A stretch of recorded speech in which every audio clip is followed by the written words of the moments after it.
Wow. Wow, wow, wow. It is official. The New Zealand Warriors are into the preliminary final next Saturday night against the Broncos up at Suncorp Stadium. What a blockbuster prelim final that is going to be. Ladies and gentlemen, welcome back to the YouTube channel. My name is Nick from Australia and welcome to the Warriors versus Knights semi-final review.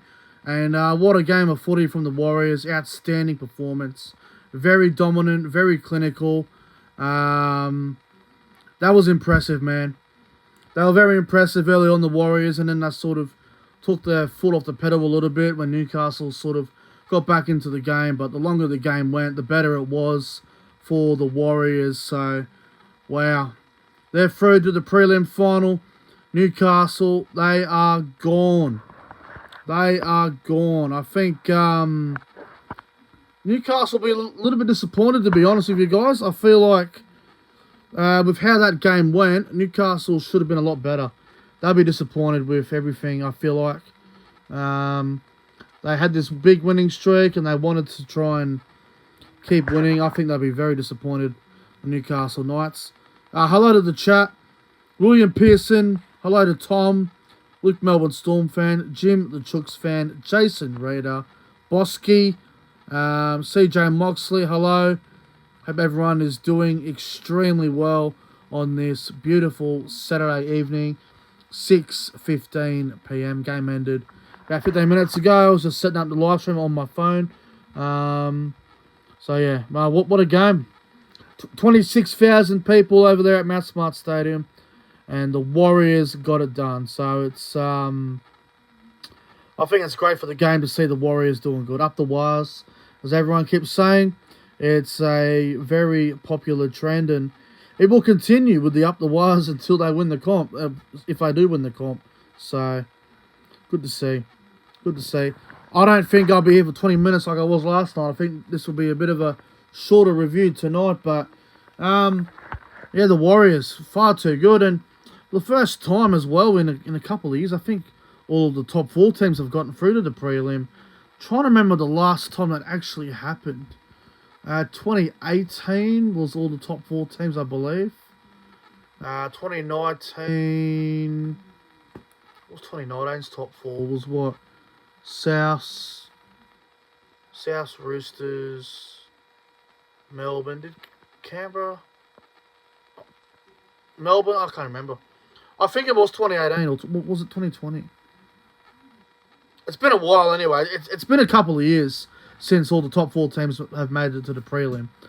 I'm just trying to actually remember this, because I know last year the Rabbitohs were not top four, and I know the year before I'm sure there was an upset. Anyway, someone will let me know in the chat. Last time all top four teams made the prelim final. Unbelievable. Unbelievable. I'm not sure, like, obviously I watched it on TV and the atmosphere looked outstanding. You had the Warriors fans chanting, nah, hey, goodbye to the Knight supporters. You had them singing, you want to be my girl. I was singing everything, the Warriors. I'll go on berserk. Sean Johnson, obviously, waving at the crowd, saying thank you very much and everything like that. It's good to see. Also, guys, just quickly, if you're new around here, don't forget to like the stream, guys. Press the thumbs up button there. I really appreciate that. Thumbs up button is very important, so make sure to like the stream, everyone. We're going to get into the review now, and we'll go through the game itself. So it all started off very strong for the Warriors, man. They started very strong. There was a knock on early from Greg Marzhew, first set for the Knights, and then literally that next set for the Warriors, Charles Nicoll-Klokstad on that right edge went over and scored the first try of the game. It was a very good try. So Charles Nicoll-Klokstad scoring the first try of the game. Warriors going out to a 4-0 lead. Great start for the Warriors. And then a few minutes later, Warriors were on the attack and they went to the left-hand side, and Fennell Blake just classy footwork and beat Tyson Gamble, which was a poor tackle attempt from Tyson Gamble. Warriors 10-0. Very, very fast start from the Wars. And then they go down the left-hand side, and Marcelo Montoya scores in the left wing in the corner there. Warriors lead 16-0. It was the dream start for the Warriors. It really was, especially at home, in front of their home faithful, Massmart Stadium. 16-0 was a very, very good start. Newcastle looked shell-shocked from the get-go, obviously with that early error, and I think the Warriors had, it was 85% possession in the first 10 minutes, and if you're gonna make an error like Marzu did early on, then it can bite you on the ass, and the Warriors just suffocated the Knights of possession of the ball, and the Warriors went out to a 16-0 lead. It was quite remarkable. And then, after about 20 minutes of absolute dominance from the Warriors, the Newcastle Knights finally found some points through Greg Marzu on the left wing there. For the Knights, they needed to score a try soon, and they did so through Marzu. Marzu scoring one for the Knights, getting the game back to 16-4 in favour of the Warriors. And then the Warriors had a few chances before half-time. Unfortunately, Sean Johnson was actually going to go for a field goal before half-time, but they decided to run the ball, and I think they made an error. So, you know what? I will say, at half-time, with it only being 16-4 in favour of the Warriors, I think Newcastle could find themselves, very proud to still be in the game. I mean, 16-4, considering how dominant the Warriors were, the amount of possession that the Warriors had, I think the Newcastle Knights did extremely well for it to only be 16 points to 4. And then obviously the second half begins. Newcastle come out very fast in that second half. Dylan Lucas scores a very controversial try. Now, obviously, a lot of people are going to say this is bullshit. And look, the Dylan Lucas try should never have been allowed. We all know what happened. The pass was clearly a forward pass. I don't think you can defend that. Dylan Lucas's try was about a metre forward.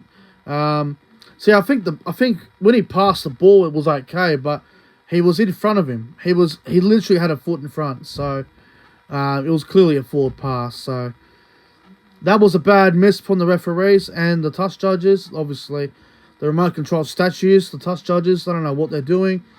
I swear they're like sleepwalking half the time. So Lucas gets a try that was very dodgy. It's back to 16-10. It's not over. The Knights are in it. They are in the game. And then about 3 minutes later, the Warriors, they find some points through Dylan Walker, who just runs through the middle there, 15 metres out, runs into the goddamn goalpost, mind you. And Dylan Walker scores for the Warriors. Warriors go out to a 22 points to 10 lead. They're looking good here, the Warriors. And then I reckon this next try from Rocco Berry, I reckon this is what really hurt the Knights. They went down the right-hand side of the Warriors, and they went to Daniel Martinez-Zelezniak, and you could see Kalen Ponga sprint across field. He knew that Dallin was going for that corner, and he missed a tackle, unfortunately. And then Dallin got it back to Rocco Berry. Rocco Berry did remarkably well to not hit the ground for a double movement, and he ends up scoring the try. The referee had no try on field, but you go back and watch the replay. It's a try to Rocco Berry. It's a remarkable effort from him to score that try. At that stage, it was 28-10, the Warriors, and it made it very difficult for the Knights to come back. 28-10 is a big margin. 18 points is a tough margin to come back from, especially in a semi-final. All that work to come back from 16-0 down and get it back to 16-10. The belief was there for Newcastle, but for the Warriors to get back out to that, margin, 16, 18 points, it takes the energy out of you, and it just sort of destroys you. So it was very tough for the Knights to get back in it after that. So it was 28-10 after Rocco Berry's try. Warriors looking very strong. And then to seal the game, Warriors go right-hand side once again. And, wow. Dallin Watene-Zelezniak scores in the corner. Warriors seal the deal. They go out to 34-10, and that's pretty much the ball game. CJ, I'll have a look at it after, bro. I can't do it right now. 28-10 Warrior. Well, 34-10. Dallin scores in the corner. That pretty much guarantees victory right there. The Warriors locked themselves into a prelim. 34-10. They take off Sean Johnson for precautionary reasons. Rest him up for next week against the Broncos. Don't want to risk him getting injured or anything like that. And then with about, 4 minutes to go, the Warriors were on the attack. And I think it was a good run from Harris, I think it was. And then Silton from dummy half just picks up the ball and goes over to score. A fantastic try. It really was. Phenomenal from Bailey Sheridan. Sheridan scores. Warriors 40-10. And that is pretty much all she wrote. The New Zealand Warriors destroyed the Knights in that second half, man. They just outclassed them. Once, Newcastle had that really dodgy call go their way. And then after that, the Warriors just sort of they were angry about the decision of the Lucas try. And they just went, nah, stuff this. We're going to go next level right now. We're gonna turn it up. And they just went bang, bang, bang. The Warriors. They were clinical in that second half. I feel like the Warriors won the game early. I feel like the first 10 minutes where they got out to a 16-0 lead, I feel like that was... The damage was already done. But then the Knights got their way back in it. Obviously, they made it a 6-point game. And the Knights were still a chance. They were fighting hard. They only a try in it. And then once Rocco Berry scored that try out wide to make it back to a 16, 18-point game or whatever, that just... 12-point game, and then another try to Dallin, and that was it. All right, everyone keeps talking about this William Mason stuff. I'm going to get into it. So, yeah, the Warriors end up getting it done. 40-10. What did William Mason say? Let me have a look. Let me go to Instagram on my fucking computer. I have no idea what was said. Where is it, CJ? Send me it, bro. Someone send me on Instagram, because obviously I'm doing this off my phone. So I generally don't know what was said. If you guys can send me that, I'll give you my opinion on it. Went over the top. Oh, no. Now, I know he said something about the Newcastle Knights had one of the worst spines in the NRL when Ponga's not there. So I'd love to actually know what he said. Moxley, send me it. I can't even see the chat on my fucking computer. Send me it in DMs. Someone send me it in DMs and I'll put it up. I'll have a look at it. But yeah, the Warriors, way too good for the Knights, man. 40-10. A phenomenal performance. Absolutely phenomenal. Now, we all know next week, Panthers v Storm, prelim final, Friday night at Accor Stadium. That will be massive. Winner goes to the grand final. And then Broncos versus Warriors, Saturday night, Suncorp Stadium. Winner makes the grand final. Just so everyone knows, so no one freaks out about content, I will be attending the preliminary final next week between the Broncos and the Warriors. If anything changes, I will let you know, but I will be going to the prelim next Saturday night up in Brisbane. Broncos and the Warriors. It's going to be fucking awesome. I cannot wait. If no one's going to send me it on Twitter or on Instagram, I'm going to have to fucking find it myself. Someone tell me what the fuck is going on. Am I going to vlog the game? Yes. 100%. Ah, there it is. Here we go. There could not be a bigger hole that Tyson Gamble wants to crawl into right now. Oh, shit. Oh, Willie Mason. What a savage. What a savage. Okay. I'll give you my reaction and my opinion on this. So if you guys remember the other day, so what was it? The other week, I think it was before the Canberra game, William Mason come out on his podcast and said the Knights spine's one of the worst in the comp when Ponga's not there. And a lot of Knights fans attacked him for it. And then Tyson Gamble responded to it through the week in the media, and he said, fuck you to Willie Mason. And now Willie Mason's responded, and he says, There could not be a bigger hole that Tyson Gamble wants to call into right now. Pick your battles, boy. You are below average. You know what? I have no problem with what Willie Mason said. I don't have a problem with it. I really don't. I mean, Willie gave his opinion on the Newcastle Knights spine the other week. Gamble responded and he said, fuck Willie. And now Willie's just saying, fuck you, Gamble, because Newcastle got flogged and they're out of the semi-finals. So, I mean, I wouldn't fuck with Willie, to be honest. I know everyone's going to have their own opinion, but yeah, fair enough. You're allowed to respond, I suppose. Say what you want. Anyway, back to the game. You know, just quickly, we'll go over it a little bit. I've just got a few things I need to go over here. A couple of the players I thought really stood out for the Warriors. I thought Charles Nicoll-Klokstad was outstanding at fullback. I thought both wingers were good, Dallin and Montoya. Rocco Berry had a good game. Sean Johnson's kicking game was outstanding. Martin did a good job. Fanil Blake was phenomenal. Barnett was good. Egan was outstanding. Jackson Ford, a little bit quiet, but did his job. Nick Coy was injured, but he sort of got through it and he come back and did pretty well. Harris, probably my player of the game, to be completely honest. Curran did a great job, and so did Bailey Sheridan. And for the Knights, look, there were a few of them that I can give praise to that actually had a go.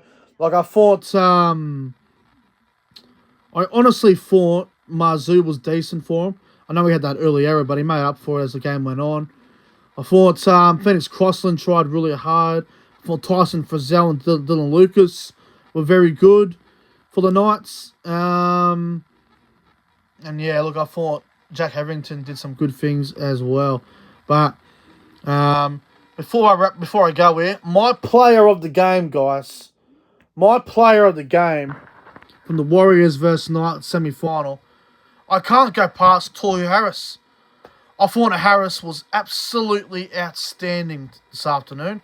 Thought Tohu Harris had the best game, so I'm going to give Harris the man of the match. Ponga was quiet. I kind of agree with you on Kalen. I thought Kalen Ponga was very disappointing compared to what we all know that he can do. So, look, I'm going to give Tohu Harris the player of the game. If you're a Newcastle fan, you're definitely proud of the season. You'd just be so disappointed with the scoreline here. Like, it's a semi-final, and you get flogged 40-10. I know it's the Warriors in New Zealand, and they are very hard to beat over there, but you got to think as well. You know, when it was 16-10, you just got to keep working hard, and I guess Newcastle ran out of energy, and the Warriors got it done. So, well done to the Warriors. I'm going to get out of here, guys. My player of the game is Tohu Harris. But, guys, thank you all for tuning in to the Warriors Knights semi-final review. If you're new around here, don't forget to subscribe to the channel and like the stream, guys. Thank you very much. Enjoy the rest of your Saturday night. And I'm going to go and kick back and watch all the sport that's going on. A lot of sport on tonight, so I'm going to probably have a very late one. But anyway, guys, have a good one. And see you guys tomorrow. I've got a stream to do tomorrow. Probably tomorrow night. So anyway, until then, guys, have a good one. Thank you for watching. See you tomorrow.